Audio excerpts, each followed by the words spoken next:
Hello words அனைவருக்கும் மரணத்துக்கு முன் யமதர்மன் அனுப்பும் 4 கடிதங்கள் என்னென்ன தெரியுமா? உலகின் மிகப்பெரிய பணக்காரராக இருந்தாலும் சரி, ஏழையாக இருந்தாலும் சரி, அனைவரும் நினைத்து பயப்படும் ஒரே விஷயம் மரணம் தான். ஏனெனில் மரணத்தை காட்டிலும் தன்னுடைய மரணத்துக்கு பிறகு தன்னை சார்ந்தவர்கள் நிலை என்னவாகும் என்பது இங்கு பெரும்பாலான மக்களின் கவலை. மரணம் எப்பொழுது நிகழும், எப்படி நிகழும் என்பது யாருக்கும் தெரியாத ஒன்று. ஆனா அதுதான் வாழ்க்கையின் மிகப்பெரிய சுவாரஸ்யம் கூட. மரணத்தின் கடவுளான யமதர்மன் உங்கள் உயிரை எதுக்கு சில காலத்துக்கு முன்னரே உங்களுக்கு 4 கடிதங்கள் அனுப்புவார். அவை உங்கள் நேரம் நெருங்கிவிட்டது, இனிமேலாவது உங்கள் பாவங்களை குறைத்துக் கொள்ளுங்கள் என்பதற்கான அறிகுறியாகும். அப்படி அவரின் கடிதங்களை மதிக்காத அவரின் நண்பர் பரிதாபமான முடிவுக்கு ஆளானார். அந்த நண்பர் யார்? யமதர்மன் அனுப்பும் அந்த 4 கடிதங்கள் என்னென்ன என்பதை பார்க்கலாம். யமதர்மன் மரணத்தின் கடவுளாக சிவபெருமானால் அங்கீகரிக்கப்பட்டவர். இவர் லோகபாலகன் என்றும் அழைக்கப்படுகிறார். அதன் அர்த்தம் அனைத்து திசைகளுக்குமான அதிபதியாகும். புராணங்களின்படி அவர்தான் பூமியிலிருந்து இறந்து மேல் உலகத்துக்கு சென்ற முதல் மனிதன் ஆவார். பூமியிலிருந்து இறந்து மேலே செல்லும் அனைவருக்கும் அவர்களோட கர்ம பலன்களின்படி அவர்கள் செல்ல வேண்டியது நரகமா சொர்க்கமா என்பதை முடிவு செய்வார். யமதர்மனோ அம்ரீதனோ. புராண காலத்துல யமுனை நதிக்கரையில அம்ரீதன் என்னும் வணிகன் வாழ்ந்து வந்தான். மரணத்தை நினைத்து அதிக பயம் கொண்ட அவன் யமதர்மனை நோக்கி பல யாகங்களையும் தவத்தையும் மேற்கொண்டான். அவனது நோக்கம் யமதர்மரை நண்பராக்கி கொண்டு மரணத்தை தள்ளிப்படுவதுதான். அவனது உண்மையான நோக்கத்தை அறிந்த யமதர்மன் அவனது தவத்தால ஈர்க்கப்பட்டார். அவன் முன் தோன்றி அவனது ஆசைகளை நிறைவேற்ற எண்ணினார். மரணம் நேரப்பவர்களுக்கு மட்டுமே யமதர்மன் காட்சியளிப்பார் என்பது குறிப்பிடத்தக்கது. யமதர்மரின் அம்ரீதன் முன் தோன்றிய யமதர்மன், நீ எனக்கு நண்பனாக வேண்டும் என்று ஆசைப்படுகிறாய். உனது ஆசை நிறைவேறிவிட்டது. எனது தரிசனம் யமதூதர்களுக்கும் மரணிக்கப்பவர்களுக்கும் மட்டும்தான் கிடைக்கும். பூமியில் பிறந்த அனைவரும் இதுதான் ஆக வேண்டும். இறந்தவர்கள் மீண்டும் பிறக்கத்தான் வேண்டும். இது எவராலும் மறுக்கவும் மாற்றவும் முடியாது. இருப்பினும் நீ உயிரோடு இருக்கும் போதே உனக்கு என் தரிசனம் கிடைத்துள்ளது என்று கூறினார். அம்ரீதனின் ஆசை. யமதர்மன் கூறியதை கேட்டு அம்ரீதன் அதிர்ச்சி அடைந்தாலும் வேறு யோசனை செய்தான். நமது நட்பின் அடையாளமாக நான் ஒரு உதவி கேட்கிறேன். மரணம் தவிர்க்க முடியாது என்றால் நான் மரணிக்க தயாராக உள்ளேன். ஆனா என் நேரம் முடிவதற்கு முன்பே எனக்கு அது தெரிய வேண்டும். எனவே நான் என் குடும்பத்துக்கு தேவையானதை செய்து விடுவேன் என்று கூறினார். அம்ரீதன் கூறியதற்கு ஒப்புக்கொண்ட யமதர்மன் அம்ரீதன் இறப்பதற்கு முன்பே அவனுக்கு தெரிய வைப்பதாக கூறிய யமன் அதற்கு பதிலாக மற்றொன்றை கேட்டார். உனக்கு எப்பொழுது என் கடிதம் கிடைக்கிறதோ அப்பொழுதே நீ உன் குடும்பத்திற்கு தேவையானதை செய்துவிட வேண்டும் என்று கூறிவிட்டு மறைந்தார். அம்ரீதனின் ஆணவம். யமன் கூறிய வாக்கில் இருந்த நம்பிக்கையால அம்ரீதன் ஆணவம் அதிகரித்தது. எனவே மரணம் பற்றிய பயத்தை விடுத்து சுகபோக வாழத் தொடங்கினான். எந்தவித அச்சமுமின்றி பாவங்களை செய்ய தொடங்கினான். நாளடைவில் அவன் முடி நரைக்க தொடங்கியது. யமனிடமிருந்து எந்த தகவலும் வராதால தன் இஷ்டம் போல வாழ்க்கையை வாழத் தொடங்கினான். கடவுளை மறுத்தல். ஆண்டுகள் கடந்தன. அம்ரீதனின் பற்கள் அனைத்தும் விழத் தொடங்கியது. நமது மரணம் இப்போது நேரப்போவதில்லை என்று நினைத்த அம்ரீதன் தொடர்ந்து பாவங்களை செய்தான். கடவுள்களை வழிபடுவதை முற்றிலும் துறந்தான். மேலும் சில ஆண்டுகள் கழிந்தது. அம்ரீதன் கண் பார்வை குறைய தொடங்கியது. ஒரு கட்டத்துல பார்வை முழுவதும் பறி போனது. ஆனாலும் யமனிடமிருந்து எந்த கடிதமும் வரவில்லை. வயதான காலத்துல அவனது உடல் தசைகள் வலிமையை இழந்தன. படுத்த படுக்கையாய் முடங்கி போனான். இருந்தும் தனக்கு இன்னும் மரண கடிதம் அனுப்பாத தன் நண்பனுக்கு மனதிற்குள்ள நன்றி கூறினான் அம்ரீதன்.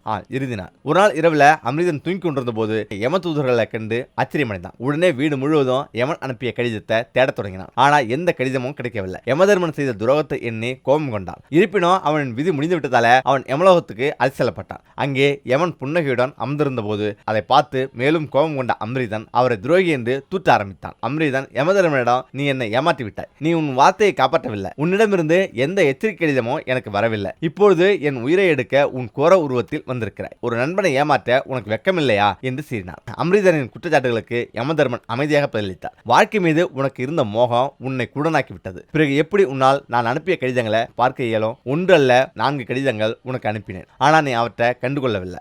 இதனை கேட்ட அம்ரீதன், 4 கடிதங்களா? எனக்கு ஒன்று கூட வரவில்லையே. அவை தவறான இடத்துக்கு சென்றிருக்கலாம். அதற்காக என் உயிரை எடுத்து விடுவாயா? இது நியாயமா என்று ஆத்திரத்தில் கத்தினார். மரணத்தின் அறிகுறிகள். இந்த கேள்விக்கு யமன் சற்று கோபத்துடன் பதிலளித்தார். நீ புத்திசாலியாக இருந்த போதிலும் நான் உனக்கு எழுதுகோளால எழுதி கடிதம் அனுப்புவேன். எப்படி நினைத்தாய் முட்டாளே? உன் உடல் தான் காகிதம். அதில் ஏற்படும் மாற்றங்களே எழுதுகோள் மற்றும் நேரம் தான் என் தூதுவான். அதன் மூலம் உனக்கு 4 கடிதங்கள் அனுப்பினேன் என்று கூறினார்.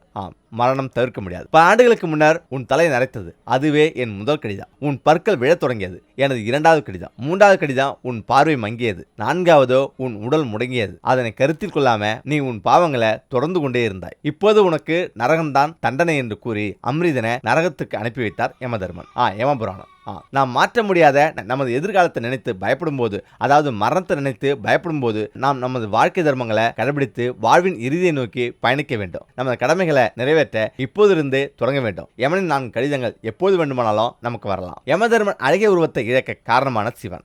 இந்து புராணத்தின்படி மரணத்தின் கடவுள் யமதர்மன் ஆவார். இவரின் பணியை பூமியில் இருந்தவர்களை மேலுலகத்துக்கு அழைத்து சென்று அவர்களின் பாவம் மற்றும் புண்ணிய கணக்குகளின்படி அவர்கள் நரகத்துக்கு செல்ல வேண்டுமா அல்லது சொர்க்கத்துக்கு செல்ல வேண்டுமா என்பதை முடிவு செய்வதுதான். இதற்கு அவருக்கு உதவி புரிவார் செய்பவர் சித்திரகுப்தன் ஆவார். கதைகளிலும் சரி திரைப்படங்களும் சரி யமதர்மனை கருப்பாகவும் மிகவும் பயங்கரமாக இருக்கும்படியும் எருவு மாட்டை வாகனமாக வைத்துக் கொண்டு அவர் மனிதர்களின் உயிரை பாசக்கயிறு கொண்டு பறித்து செல்வது போல கூறப்பட்டிருக்கும். எத்தனையோ வாகனங்கள் இருந்தும் யமதர்மன் ஏன் எருமை மாட்டை வாகனமாக வைத்திருக்கிறார் என்று யோசித்தீர்களா?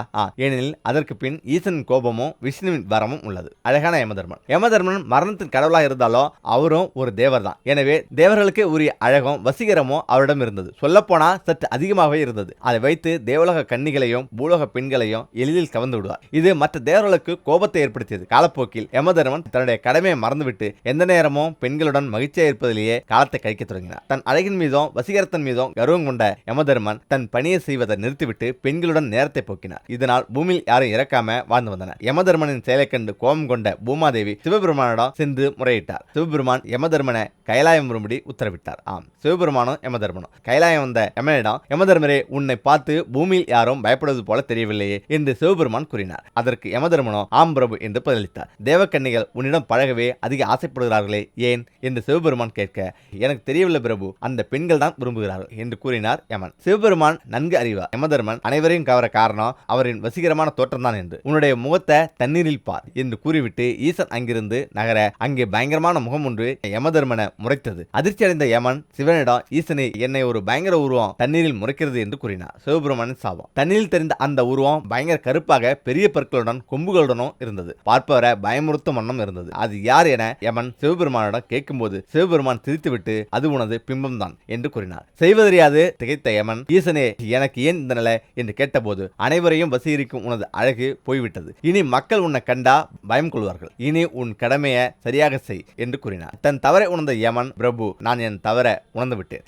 தயவு கூர்ந்து என்னை மன்னித்து விடுங்கள் என்று கெஞ்சினார். அதற்கு சிவபெருமான் எந்த பதிலும் கூறாம அங்கிருந்து சென்று விட்டார். இதற்கு மேல் இங்கு இருப்பதில் பயனில்லை என்பதை உணர்ந்த யமன் கைலாயம் விட்டு நீங்கினார். பிரம்மாவும் விஷ்ணு தன் பழைய உருவத்துக்கு திரும்ப உதவி கேட்க யமதர்மன் பிரம்மாவை சந்திக்க சத்தியலோகம் சென்றார். ஆனா யமனை யாரும் அடையாளம் தெரியவில்லை. அதே நேரம் பிரம்மதேவனும் மனிதர்களின் தலைவிதியை ஏற்றி கொண்டிருந்ததால அங்கிருந்து கிளம்பி விஷ்ணுவை பார்க்க வைகுண்டம் சென்றார். அங்கே திருமால் தேவி லட்சுமியுடன் உலக நன்மையை பற்றி பேசிக் கொண்டிருக்க அவர்களை தொந்தரவு செய்ய விரும்பாம அங்கிருந்து விலகினார் யமதர்மன். யமனின் தவம். வைகுண்டம் விட்டு கிளம்பிய யமன் பூமிக்கு சென்று அங்கே இருந்த ஓவர் மலையில் விஷ்ணுவை நோக்கி தவம் புரிய தொடங்கினார். அவரின் தவத்துல மகிழ்ச்சி அடைந்த விஷ்ணு யமதர்மன் முன்பு காட்சியளித்தார். அவரின் பாதம் தொட்டு வணங்கி, பிரபு, என்னை அடையாளம் தெரிகிறதா என்று கேட்டார் யமன். விஷ்ணுவோ, யமதர்மரே, நடந்த அனைத்தையும் நான் அறிவேன். இது அனைத்துக்கும் காரணம் நீ மட்டுமே. நீ உன் கடமையை சரியாக செய்திருந்தா இந்த நிலைமை வந்திருக்காது என்று கூறினார். என் தவிர நான் உணர்ந்து விட்டேன் பிரபு, என்ன என் பழைய உருவத்துக்கு மாற்றி விடுங்கள் என்று கேட்டார் யமன்.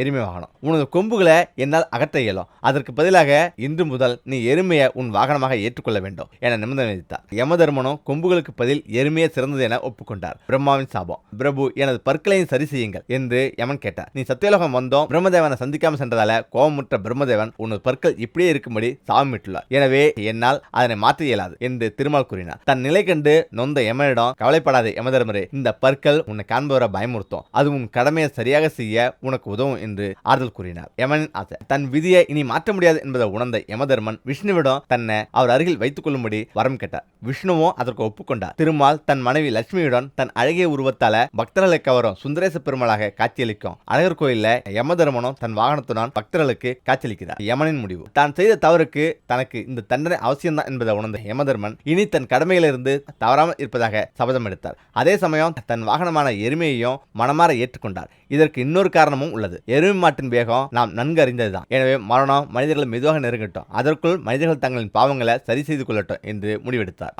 யமதர்மராஜா கூறியுள்ள மரண ரகசியம். நாம் நிரந்தரமாக வாழப்போவதில்லை என்பதையும் என்றாவது ஒரு நாள் மரணத்தை தழுவோம் என்பதையும் நாம் அனைவரும் அறிவோம். காலகடிகாரத்தில் மரணம் பணக்காரனாக இருந்தாலும் சரி ஏழையாக இருந்தாலும் சரி அனைவரும் சமமே. மரணம் பற்றிய பேச்சு வரும்போதெல்லாம் அதனை பற்றிய உரையாடல்ல துராசியம் அதிகரிக்கும். அதற்கு காரணம் அனைவருக்கும் அதனை பற்றி தெரிந்து கொள்ள வேண்டும் என்ற ஆசையை. அதனை பற்றி தெரிந்து கொள்ள ஆசைப்படுபவரா நீங்கள்?